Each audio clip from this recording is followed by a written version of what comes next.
So now that we've talked a bit about Java streams and the phases, the split, apply, combine phases, let's focus a bit more on that first phase, the so-called split phase, by talking about some of the common creation operations. These are operations that create a stream during the splitting phase. One important thing to remember, hopefully you've seen this is just review the Gang of Four book, the Design Patterns, Elements of Reusable Object-Oriented Software book, has a pattern called the factory method pattern. And this pattern describes having some kind of interface for making an object, but shielding the clients of this interface from implementation details. And we won't really dwell on the details of this pattern and how it specifically relates, but the key point here is that things that create streams can be thought of as factory methods because they shield you from the details of how the actual creation takes place.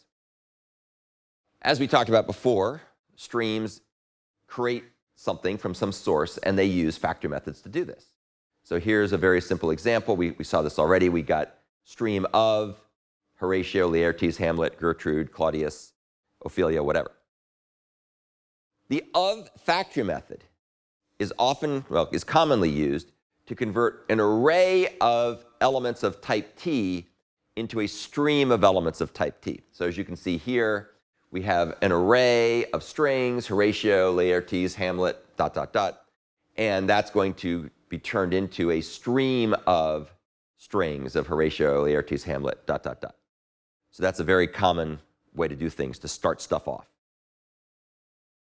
It's also perfectly reasonable to use the stream of factory method to create a stream with just a single element in it. Why would you want to do that, you ask? Well, the typical reason for doing that is if you want to use stream operations on a one-element stream, such as whatever. So some examples of things you might want to do. You might want to use the filter operation. You might want to use the map operation. You might want to use filter and map, et cetera, et cetera. So you probably wouldn't want to use sorted because you have one element stream. But filter and map makes sense on a single element. And so connecting that with a stream of, with a single element, and I should spell Claudius correctly. It's not Claudius, it's Claudius. And typically when you do this, then you need to get that one element out of the one element stream. And the common way to do that is to use the find first terminal operation, which will return the first element. There's only one, so it's pretty obvious what it's going to give back. And find first, for reasons we'll talk about later, is actually going to return an optional. We'll talk about optionals in more detail later, because it might turn out there's nothing in the stream.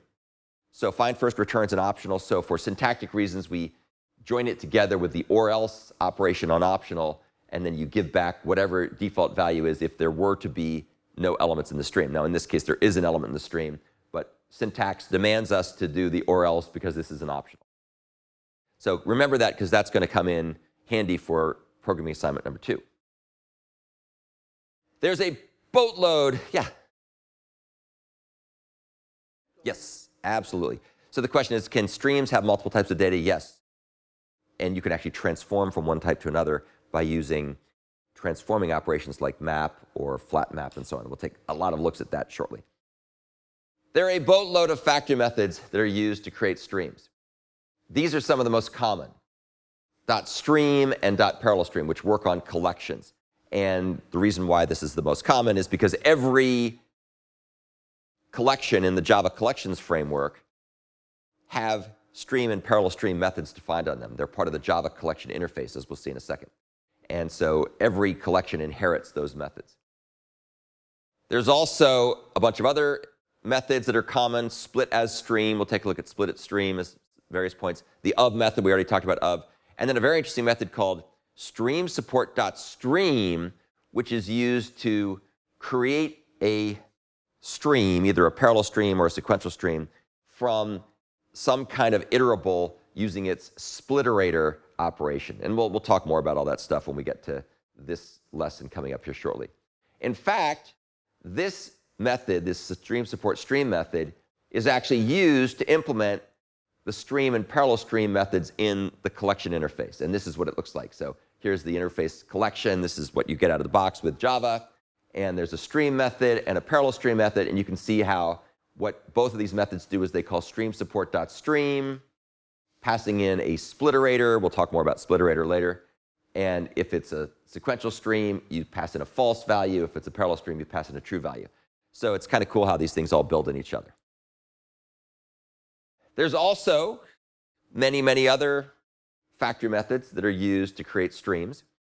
And we'll take a look at a few of these. This will not be a major focus, but we'll look at lines. That shows up in a few places. We'll take a look at arrays.stream. There's a couple other things that sometimes turn out to be useful, but I have a whole lecture on that. We may or may not cover it because it's not quite as common as some of the other things. OK, so that's a quick overview of Java streams, creation operations, and focusing on the most common ones, which are stream and parallel stream, and perhaps of as well.